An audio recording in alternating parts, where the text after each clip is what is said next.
فقد قال رسول اللہ صلی اللہ علیہ وسلم الکیس من دان نفسہ وعمل لما بعد الموت والعاجز من اتبع نفسہ هواها وتمنى على اللہ او کما قال رسول اللہ صلی اللہ علیہ وسلم۔ محترم علماء کرام، بزرگان ملت، عزیزوں اور بھائیوں، حضرت نبی کریم صلی اللہ علیہ وسلم نے ارشاد فرمایا کہ ہوشیار اور سمجھدار انسان وہ ہے جو اپنے نفس کو تابع کر کے رکھے اور عمل وہ کرے جو مرنے کے بعد اسے کام آئے۔ ہوشیار اور سمجھدار آدمی وہ ہے جو اپنے نفس کو قابو میں رکھے اور وہ عمل کرے جو مرنے کے بعد کام آئے، اور وہ شخص بے وقوف ہے، کمزور ہے، عاجز ہے کہ جو اپنے نفس کو خواہشات کے پیچھے لگا دے، اتبع نفسہ ہواہا، اپنے نفس کو خواہشات کا غلام بنا دے، جو خواہش ہو اس پر عمل کرنے لگے، وہ تمنا علی اللہ، اور اللہ تعالیٰ کے اوپر آرزویں باندھے، تمنائیں کرے۔ دو جماعت کا تقابل فرمایا ہے رسول اللہ صلی اللہ علیہ وسلم نے۔ ایک جماعت کو آپ نے سمجھدار اور ہوشیار، عقل مند قرار دیا، اور ایک جماعت کو ناکارہ، بے وقوف، کم عقل قرار دیا۔ اور مدار کس پر ہے؟ دونوں کے درمیان فرق کی بنیاد کیا ہے؟ اللہ تعالیٰ نے انسان کے اندر ایک چیز رکھی جس کو نفس کہتے ہیں، جو خواہشیں کرتا ہے، تمنائیں کرتا ہے، طلب کرتا ہے۔ کچھ خواہشات وہ ہوتی ہیں جن کو پورا کرنے کا حکم ہے، اور کچھ خواہشات وہ ہوتی ہیں جن کو پورا نہیں کرنا ہے۔ علماء نے دونوں کے درمیان فرق کرنے کے لیے دو لفظ استعمال کیے ہیں، کچھ حقوق نفس ہیں، کچھ حظوظ نفس ہیں۔ حقوق نفس کا مطلب کیا ہے کہ نفس کا حق کیا ہے؟ بقدر ضرورت سونا، بھوک لگے تو کھانا دینا، پیاس لگے تو پانی دینا، سردی گرمی سے بچانا، تکلیف سے محفوظ رکھنا، غم اور خوشی کے موقع پر غم کی چیزوں سے آدمی کو بچانا، یہ وہ ہیں جن کو حق نفس کہنا چاہیے، اور اس کو پورا کرنے کا حکم ہے۔ اور حظوظ نفس وہ ہیں کہ جو اس کی ضرورت نہیں ہے، محض خواہش ہے، تو حظوظ نفس سے اسے محروم رکھنا ہے، روکنا ہے، اور حقوق نفس کو ادا کرنا ہے۔ ایک صحابی ہیں حضرت سلمان فارسی رضی اللہ تعالیٰ عنہ، اور ایک صحابی ہیں حضرت ابو الدرداء رضی اللہ عنہ۔ سلمان فارسی رضی اللہ تعالیٰ عنہ مہاجرین میں سے ہیں، یہ ایران کے رہنے والے تھے، ہجرت کر کے مدینہ آئے تھے، حضور صلی اللہ علیہ وسلم کی خدمت میں حاضر ہوئے اور ایمان لے آئے۔ اور ابو الدرداء رضی اللہ تعالیٰ عنہ مدینہ طیبہ کے رہنے والے ہیں، یہ انصاری ہیں۔ ہجرت کے موقع پر رسول اللہ صلی اللہ علیہ وسلم نے ہجرت کر کے آنے والے صحابہ یعنی مہاجرین کے ساتھ یہ معاملہ فرمایا کہ ایک مہاجر کو ایک انصاری کا بھائی بنا دیا، اس کو رشتہ مواخات کہتے ہیں۔ تو حضرت سلمان فارسی اور ابو الدرداء رضی اللہ عنہما کے درمیان رسول اللہ صلی اللہ علیہ وسلم نے بھائی چارے کا رشتہ قائم کیا۔ اچھا، صحابہ رضی اللہ تعالیٰ عنہ، خاص طور سے انصار نے ایسی بے مثال قربانی پیش کی کہ حقیقی بھائی کے ساتھ وہ معاملہ نہیں کر سکتا آدمی جو انہوں نے اپنے ان بنائے ہوئے بھائیوں کے ساتھ کیا تھا، اور اس کو زندگی بھر انہوں نے باقی رکھا۔ چنانچہ ایک مرتبہ حضرت سلمان فارسی، اچھا بعد میں کیا ہوا، جب فتوحات ہوئی ہیں، زمینیں ہاتھ میں آئی ہیں، باغات ہاتھ میں آئے، تو رسول اللہ صلی اللہ علیہ وسلم نے مہاجر صحابہ کو بھی زمینیں دی ہیں، مکانات دیے ہیں، یہ اپنے پیر پر کھڑے ہو گئے، ورنہ اس کے پہلے ساری ذمہ داری ان کے انصاری بھائیوں کی تھی۔ تو بعد میں ایک وقت حضرت سلمان فارسی رضی اللہ تعالیٰ عنہ کی جی میں آیا کہ چلو اپنے بھائی ابو الدرداء سے ملاقات کرائیں۔ ان کے گھر گئے تو دیکھا کہ وہ موجود نہیں ہے، لیکن ان کی اہلیہ ام الدرداء بڑی خراب حالت میں تھی، معمولی پھٹے پرانے کپڑے، میلی کچیلی شکل، یعنی ایک شادی شدہ عورت کو جس طریقے سے گھر میں رہنا چاہیے، مناسب لباس، مناسب شکل صورت، وہ نہیں تھی۔ ذہن میں رہے کہ بھی پردے کی آیت نازل نہیں ہوئی تھی۔ پردہ کا حکم سن 6 ہجری میں حضرت زینب بنت جحش رضی اللہ عنہا سے جب رسول اللہ صلی اللہ علیہ وسلم کے نکاح ہوا ہے، ولیمہ کے موقع پر آیت حجاب نازل ہوئی تھی، اس کے پہلے پردہ کا حکم نہیں تھا۔ تو حضرت سلمان فارسی نے دیکھا کہ کیا حالت بنا رہی، پوچھا انہوں نے، بھابی کیا شکل بنا رکھی ہے آپ نے؟ کہ لئے کیا کروں، کس کے لیے زینت کروں، تمہارے بھائی صاحب کو مجھ سے تو کوئی مطلب ہے نہیں، دن بھر روزہ رکھتے ہیں، رات بھر نماز پڑھتے ہیں۔ اچھا، تو تھوڑی دیر بعد حضرت ابو الدرداء تشریف لے آئے، دن کا وقت تھا، کھانا سامنے آیا، کھاؤ، کہ بھائی میں تو روزے سے ہوں، آپ کھائیے، میرے ساتھ کھائیے۔ نفلی روزہ تھا، ان کا روزہ کھلوا دیا کہ میرے ساتھ کھانا کھائیے۔ اور اس کے بعد رات ہوئی تو ان کے سونے کے لیے بستر لگا دیا، آرام کرنے کے لیے، اور کہا میں تو چل رہا ہوں نماز پڑھنے کے لیے، تو میں گھر میں جائیے، تشریف لے جائیے اندر۔ وہ میں تو نہیں، گھر میں جائیے، ان کو گھر میں بھیجا بیوی کے پاس۔ جب آدھی رات ہوئی خود بھی اٹھے اور ان کو بھی آواز دی، وہ بھی اٹھے، انہوں نے بھی تیاری کی، نماز پڑھی۔ صبح کو حضرت ابو الدرداء رضی اللہ تعالیٰ عنہ حضور کی خدمت میں حاضر ہوئے، سلمان فارسی رضی اللہ عنہ بھی ساتھ میں تھے۔ انہوں نے شکایت کی کہ حضرت دیکھے بھائی صاحب نے کل پہلے تو میرا روزہ توڑوا دیا، اور رات کو میں نماز پڑھنے کے لیے کھڑا ہوں، زبردستی مجھے گھر میں بھیج دیا۔ آپ نے فرمایا صدق سلمان، سلمان نے صحیح کیا۔ ان لنفسک علیک حقا وان لزوجک علیک حقا وان لزورک علیک حقا وان لجسدک علیک حقا وان لعینک علیک حقا فآت کل ذی حق حقہ۔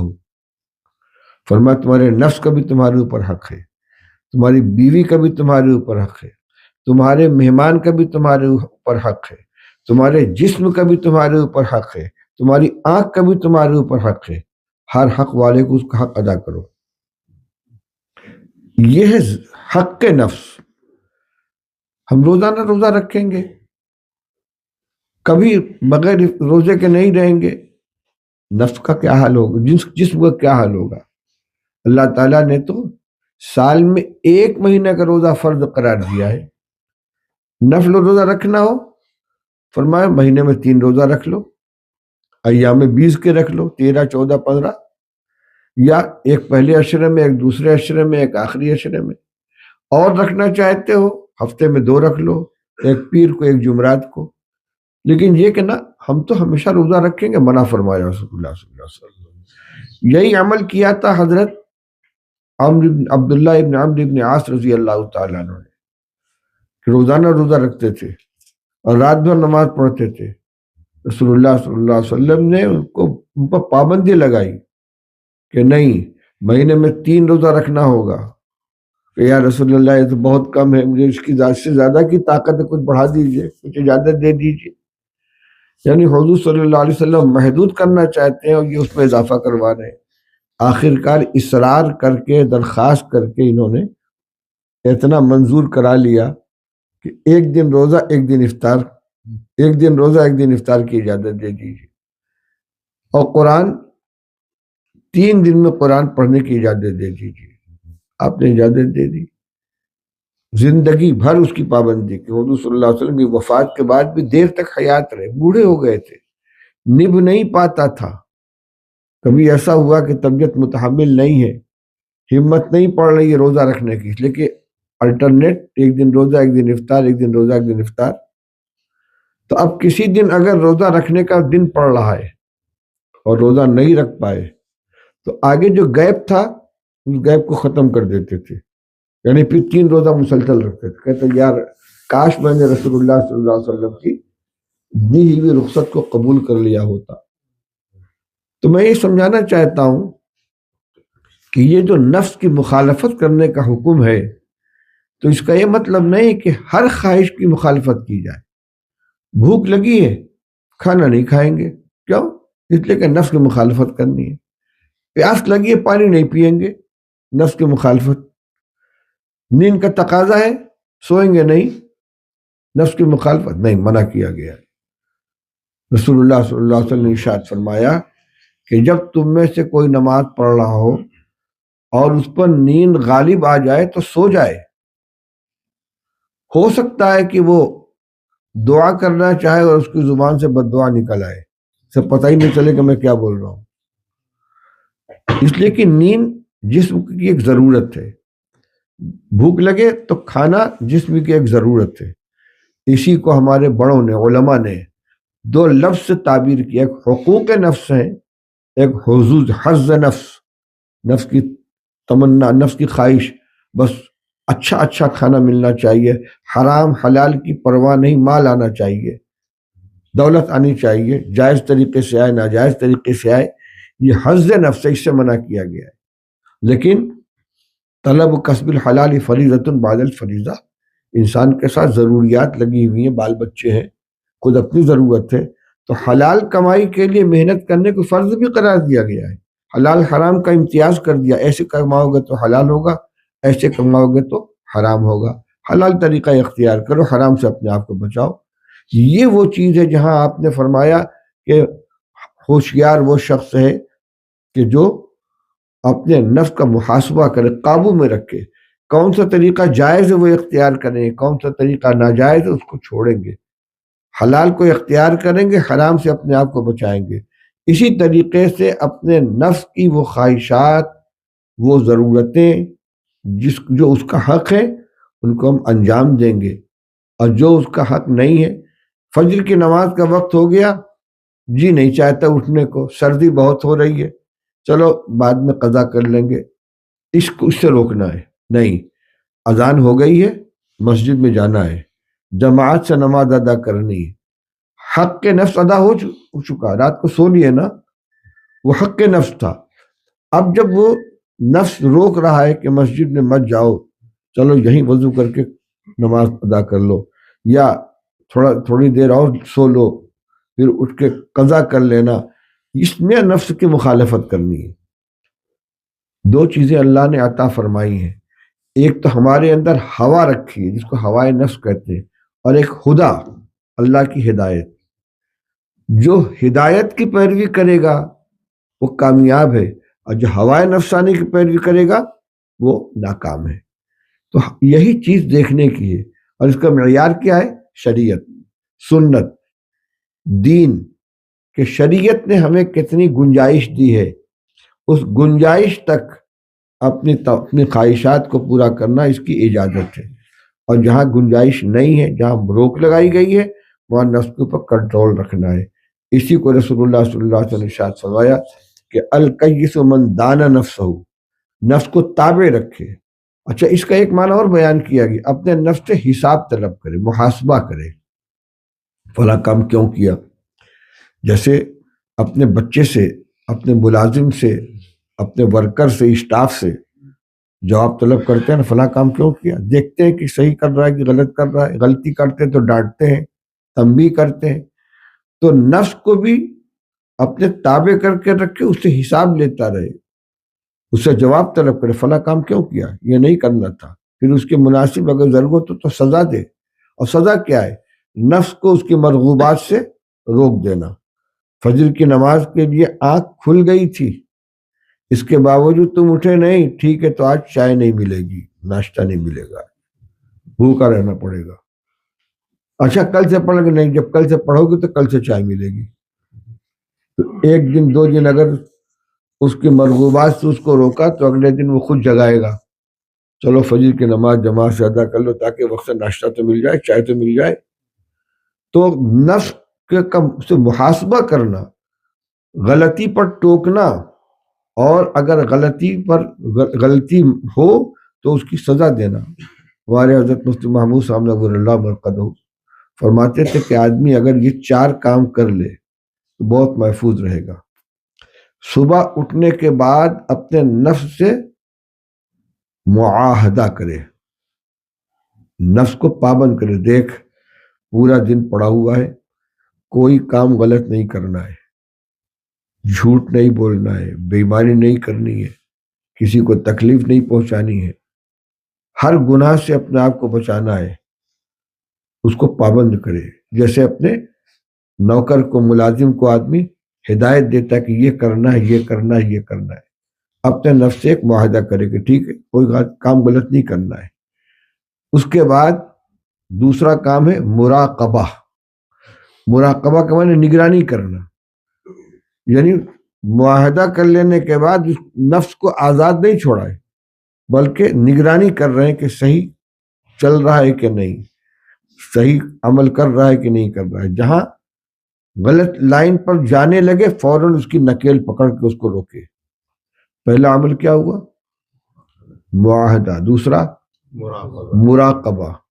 اور جب دن بھر کا کام کاج کر کے فارغ ہو جائے تو شام کو بیٹھ کر محاسبہ، اپنے نفس سے حساب طلب کرے. ہاں صبح سے کیا کیا کیا، کون سا کام کرنے کا تھا جو تم نے نہیں کیا، اور کون سا کام نہیں کرنے کا جو تو تم نے کیا. حساب طلب کرے، محاسبہ کرے. اور جب محاسبہ کر لے اور اس کی غلطیاں سامنے آئے تو معاقبہ، سزا دے اس کو. وہ سزا یہی ہے کہ بھوک بہت لگی ہے، آج مغرب اور عشاء چھوٹ گئی ہے، چلو کھانا کھا لیں تو پھر اطمینان سے نماز پڑھیں. نہ، کھانا نہیں ملے گا، پہلے نماز ادا کرو. معاقبہ. تو پہلا عمل معاہدہ، دوسرا مراقبہ، تیسرا محاسبہ، اور چوتھا معاقبہ. روز کا روز اگر اپنا حساب کتاب صحیح کرے گا، اگلے دن نئی زندگی شروع ہوگی. خود کرنا ہے. تو ایک معنی حدیث پاک کا یہ بھی بیان کیا گیا، الکیس من دانا نفسہ، جو اپنے نفس سے محاسبہ کرے، حساب طلب کرے، کیا کیا کیا نہیں کیا. اور وعمل لما بعد الموت، اور عمل وہ کرے جو موت کے بعد کام آئے. یہ تو ہے، اس کو تو رسول اللہ صلی اللہ علیہ وسلم سمجھدار قرار دے رہے. سمجھدار وہی نہیں جو صحیح کام کرے، اپنے نفع والا کام کرے، نقصان سے بچائے. والعاجز من اتبع نفسہ ہواہا، اور وہ آدمی ناکام ہے، عاجز ہے، جو نفس کو اس کی خواہش کے تابع کر دے، پیچھے لگا دے. یعنی اس کی تمیز کیے بغیر کہ کون سا کام صحیح ہے کون سا کام غلط ہے، جو جی چاہے وہ اس کو کر لے، جس چیز کی خواہش ہے اس کے پیچھے چل پڑے. وہ تمنا علی اللہ، اور آرزویں باندھے اللہ تعالیٰ کے اوپر، اے اللہ جنت الفردوس میں اعلیٰ مقام عطا فرما. کام کیا کر رہے ہیں؟ اللہ کو ناراض کرنے والا. اور دعائیں اور خواہشات کیا ہیں؟ جنت الفردوس میں مع الانبیاء والصدیقین والشہداء والصالحین. ارے وہ کرنا ہے تو اس کا عمل بھی کرو، کوئی طریقہ بھی اختیار کرو. ملے گا تو اللہ کے فضل سے ہی، لیکن راستہ تو چلو. جس منزل پر پہنچنے کی تمنا کر رہے ہو، دعا کرو اس راستے پر چلو تو صحیح. چل رہے اس راستے پر اور دعا کرو اس راستے کی. شیخ سعدی رحمۃ اللہ علیہ نے گلستہ میں فارسی کا شعر کہا ہے، ترسم نہ رسیب کعبہ عرابی، کی راہ کے می روی بترکستان است. ترسم نہ رسیب کعبہ اے عرابی، کی راہ کے می روی بترکستان است، فرماتے ہو گاؤں والے مجھے ڈر ہے کہ تو کعبہ نہیں پہنچ سکے گا۔ کیوں؟ اس لیے کہ جس راستے پر تو جا رہا ہے تو ترکستان کو جاتا ہے، تو چلے ترکستان کے راستے پر کہ اے اللہ مجھے کعبہ پہنچا دے۔ یہ ہے اتبع نفسہ ہوا و تمنا علی اللہ۔ تمنا تو بڑی اونچی ہے، دعائیں تو بڑی اونچی ہے، خواہشات اللہ سے مانگنے کی بہت اونچی اونچی ہے، یہ راستہ وہ اختیار نہیں کرتے۔ جو دنیا دار اسباب ہے ملے گا سب اللہ کے فضل سے، مگر اللہ نے جو طریقہ بتلایا ہے جنت کی طلب ہے تو کچھ کوشش بھی کرو۔ اللہ کی رحمت چاہیے تو رحمت حاصل کرنے کا راستہ اختیار کرو۔ ان رحمت اللہ قریب من المحسنین۔ الگ یہ بات حقیقی ہے، اللہ تعالیٰ فرماتے ہیں ان رحمتی وسعت، ان رحمتی غلبت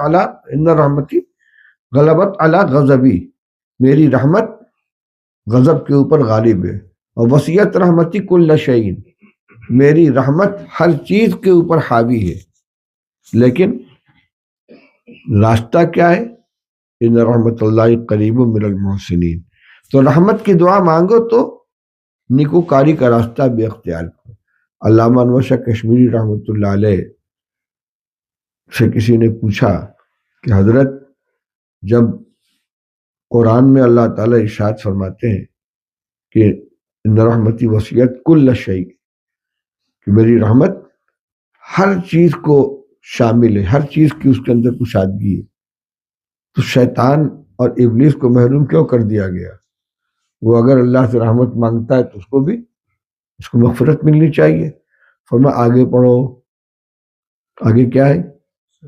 فَسَأَكْتُبُهَا لِلَّذِينَ، میں حافظ نہیں، ذرا پڑھیے،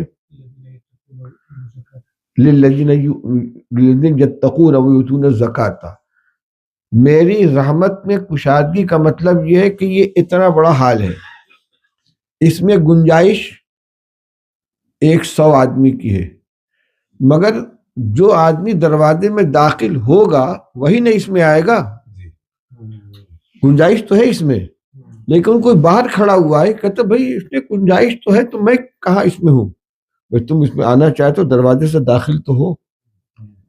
تو رحمت میں کشادگی بہت ہے، لیکن اس رحمت میں آنے کا راستہ اختیار کرو۔ ان رحمتی وسعت کل شیء فَسَأَكْتُبُهَا لِلَّذِينَ يَتَّقُونَ، میں اس کو لکھوں گا ان کے لیے جو اللہ سے ڈرنے والے ہوں، زکوٰۃ دینے والے ہوں، فلاں فلاں کام کرنے والے ہوں۔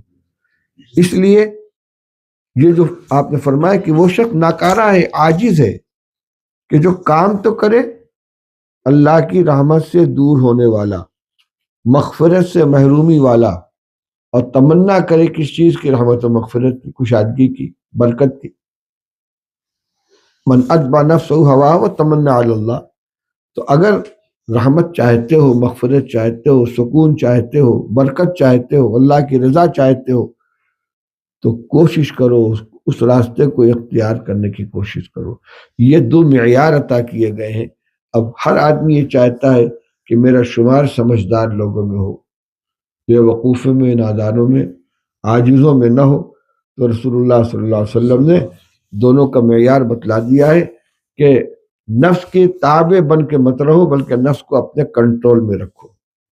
میں نے بتلایا نا کہ حقوق نفس اور حظوظ نفس دونوں کا فرق بھی رہنا چاہیے۔ ہر خواہش کی مخالفت کرنا نہیں ہے۔ ایک جاہل پیر مسجد کے اندر معتکف تھا، اب جو کمرے اس کے حجرے میں جائے، اس کے پردے میں ملاقات کرے، بدبو آتی تھی کہ حضرت کیا بات ہے، اتنی بدبو کیوں ہے؟ کیا نفس کی مخالفت کر رہا ہوں۔ کیا کر رہے ہو؟ بلی کا پاخانہ لے کے اپنے سرانے رکھ رکھا تھا، اس لیے کہ جی چاہتا ہے خوشبو کو تو مجھے اس کی مخالفت کرنی ہے، بدبو رکھ رکھی ہے۔ اس جاہل نے مسجد کے اندر بدبو پھیلا رکھی ہے۔ تو ایسا نہیں ہے کہ جس چیز کو جی چاہے بس ہمیں اس کی مخالفت کرنی ہے۔ شریعت نے جو معیار دیا ہے، سنت نے جو گنجائش دی ہے، جتنا نفس کا حق ہے اس کو بھی ادا کرنا ہے۔ حق سے محروم کریں گے ظالم بنیں گے، جیسے دوسرے کا حق ادا نہ کرنے والا ظالم ہے، اپنا حق ادا نہ کرنے والا بھی ظالم ہے۔ حضور صلی اللہ علیہ وسلم نے حضرت عبداللہ ابن عمرو ابن عاص رضی اللہ تعالیٰ عنہ کو جب ہدایت دی تھی کہ روزہ بھی رکھا کرو، افطار بھی کیا کرو، سویا بھی کرو اور عبادت بھی کیا کرو، آپ نے فرمایا کہ اگر تم ایسا نہیں کرو گے تو تمہارا جسم کمزور ہو جائے گا۔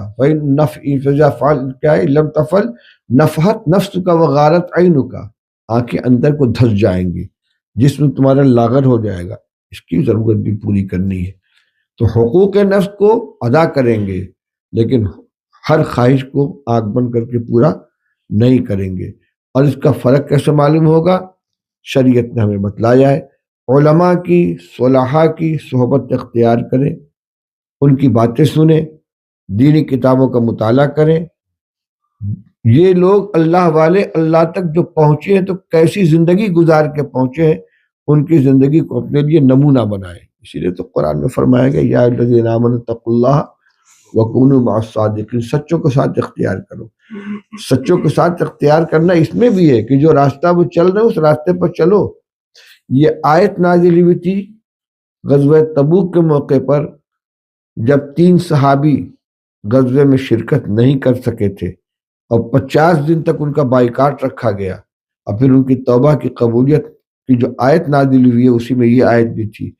کچھ منافقین تھے جو بلا کسی عذر کے غزوے میں شرکت سے محروم رہ گئے تھے، انہوں نے تو آ کر رسول اللہ صلی اللہ علیہ وسلم کے سامنے جھوٹے اعذار پیش کر دیے، یا رسول اللہ وہ گھر میں طبیعت ٹھیک نہیں تھی، گھر محفوظ نہیں تھا، ہم جا نہیں پائے۔ چلو جو تم کہتے اس کو مان لیتے ہیں، لیکن 3 صحابہ نے سچ بولا تھا کہ یا رسول اللہ کوئی عذر ہمیں نہیں تھا، ہماری غفلت تھی کہ ہم شریک نہیں ہو سکے، تو ان کا معاملہ اللہ کے حوالے کر دیا گیا۔ 50 دن کے بعد ان کی توبہ کی قبولیت یہ آیت نازل ہوئی، اس میں یہ بات بھی تھی کہ سچوں کا ساتھ اختیار کرو، سچ بولو، آزمائش آئے گی اس کو برداشت کرو لیکن سچ کا ساتھ اختیار۔ تو سچوں کا ساتھ اختیار کرنا کس چیز میں؟ عمل کے اعتبار سے۔ تو ہمارے اپنے نفس کو قابو میں کرنے کا ایک طریقہ یہ بھی ہے کہ پاک باز اور سچے، صادق العمل صادق القول نیک لوگوں کی زندگی کو اپنے لیے نمونہ بنائے، ان کی صحبت اختیار کرے، ان کی باتوں کو سنے اور ان کی ہدایات کے مطابق عمل کرے۔ ہر شخص کے اوپر قرآن تو نازل نہیں ہوتا، براہ راست اللہ کی طرف سے ہدایت تو نہیں آتی، لیکن جو شریعت ہمارے سامنے موجود ہے جس پر عمل کر کے بزرگوں نے اللہ تک پہنچنا اپنے لیے آسان کیا، ان کے راستے کے اوپر چلیں گے تو ہم فرق کر لیں گے کون سا کام کرنے کا کون سا کرنے کا نہیں ہے، کس چیز میں نفس کی مخالفت کرنی ہے، کس چیز میں نفس کو اس کا حق ادا کرنا ہے۔ اللہ تعالی ہم سب کو بھی عمل کرنے کی توفیق عطا فرمائے۔ یہ اللہ کا کرم ہے، اس کا احسان ہے کہ اس نے ہمیں اہل حق کی جماعت سے وابستہ کر رکھا ہے، ان کے دامنوں سے جوڑ رکھا ہے۔ الحمدللہ ہمارے یہ گجراتی جو بھائی ہیں ان کے اوپر میں مولانا عبدالرحیم صاحب سے بھی کہہ رہا تھا کہ یہ پوری دنیا کے اندر جہاں بھی جانا ہوا ہے، جہاں کے بارے میں سنا، مساجد، مدارس اور دینی خدمات جس علاقے میں ہیں وہاں بھی، اور وہاں رہ کے پوری دنیا میں، اور خاص طور سے غریب ممالک کے اندر جو دینی خدمات ہونی، اللہ تعالیٰ نے ان کو توفیق عطا فرمائی ہے۔ اور پھر ہر ایک کا کسی نہ کسی بزرگ سے تعلق ہے، کسی خانقاہ سے تعلق ہے، کسی ادارے سے تعلق، کسی مدرسے سے تعلق ہے، یہ اللہ کی توفیق ہے، اس پر شکر ادا کرنا چاہیے۔ یہ راستہ حفاظت کا ہے، اس میں دین بھی محفوظ رہے گا، ایمان بھی محفوظ رہے گا، عقیدہ بھی محفوظ رہے گا، اور اگر آدمی بالکل آزاد ہو جائے اس کے لیے خطرات ہیں۔ میں بڑوں سے یہ بھی درخواست کیا کرتا ہوں کہ بھئی اپنی آنے والی نسلوں کے ایمان کی حفاظت کریں، ان کو آزاد نہ چھوڑیں۔ سوشل میڈیا میں ان کو جو پتہ نہیں کیا کیا چیزیں ملتی ہیں، یوٹیوب کے اوپر، فیس بک کے اوپر کس کے لیکچر آتے ہیں، بیانات آتے ہیں، سب وہ سن رہے ہیں، سب دیکھ رہے ہیں، کون سی سوسائٹی میں بیٹھتے ہیں، کس کے ساتھ اٹھنا بیٹھنا ہے، اس پر نظر ہونی چاہیے۔ فتنوں کا زمانہ ہے، بڑی گمراہیاں پھیل رہی ہیں، تو اللہ نے ہمیں بچایا ہے، ہمیں بڑوں کے ساتھ جڑنے کی توفیق عطا فرمائی ہے، اپنے آنے والی نسلوں کے بھی ایمان کی حفاظت کرے۔ اللہ تعالیٰ توفیق عطا فرمائے۔ وآخر دعوانا الحمدللہ رب العالمین۔ اللہم صلی علی سیدنا و نبینا و مولانا محمد و آلہ و صحبہ بارک وسلم۔ ربنا آتنا في الدنيا حسنة وفي الآخرة حسنة وقنا عذاب النار. اللهم آت أنفسنا تقواها وزكها أنت خير من زكاها أنت وليها ومولاها. اللهم أحسن عاقبتنا في الأمور كلها وأجرنا من خزي الدنيا وعذاب الآخرة. اللهم أصلح لنا ديننا الذي هو عصمة أمرنا، وأصلح لنا دنيانا التي فيها معاشنا، وأصلح لنا آخرتنا التي فيها معادنا.